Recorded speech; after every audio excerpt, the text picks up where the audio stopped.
आप सुन रहे हैं चंदू चंचल की आवाज में। खारा नहीं है तो इंजन खारा नहीं है तो अभी आप सुन रहे हैं कैनवाई से मां दुर्गा म्यूजिक की प्रस्तुति। इंजन खारा नहीं है तो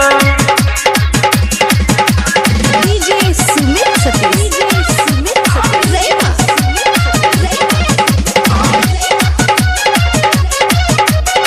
म्यूजिक बाय अनिल कुमार। नहीं रे छोड़ कजे बेह ससुरा कियो सहारा नहीं है तो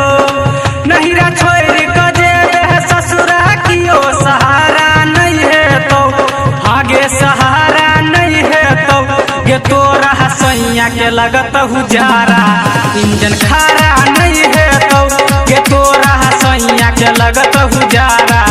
इंजन खारा नहीं है तो नहीं रे छोड़ कजे बेह ससुरा कियो सहारा नहीं है तो नहीं रे छोड़ कजे बेह ससुरा कियो सहारा नहीं है तो आगे सहारा नहीं है तो ये तोरा हसैया के लगत हुजारा इंजन खारा नहीं है तो ये तोरा हसैया के लगत हुजारा इंजन खारा नहीं है तो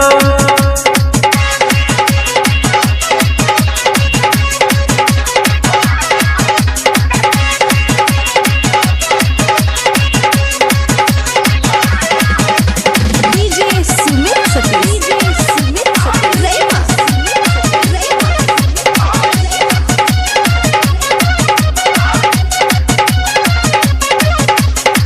सुख तो जवानी तोहर गोरी गे बेकार में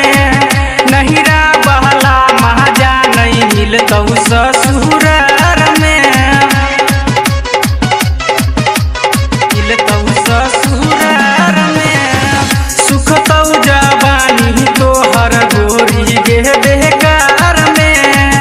नहिरा बहला महाजा नहीं मिलतौ ससुरार में यार सो बेहसी भातार तोरा प्यारा नहीं है तो यार सो बेहसी भातार तोरा प्यारा नहीं है तो आगे प्यारा नहीं है तो ये तोरा हसैया के लगत हुजारा पिस्टन खारा नहीं है तो ये तोरा हसैया के लगत हुजारा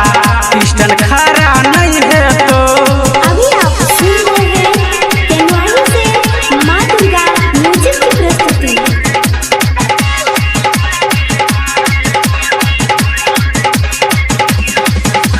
डीजे सुमित सतीश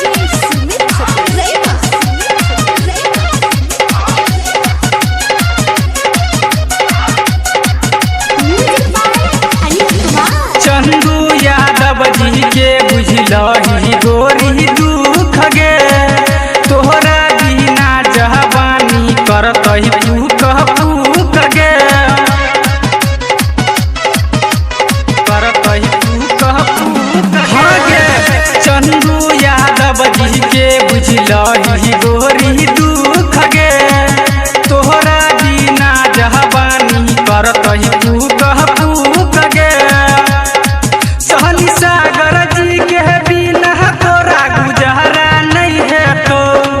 सहनी सागर जी के बिना तोरा गुजारा नहीं है तो आगे गुजारा नहीं है तो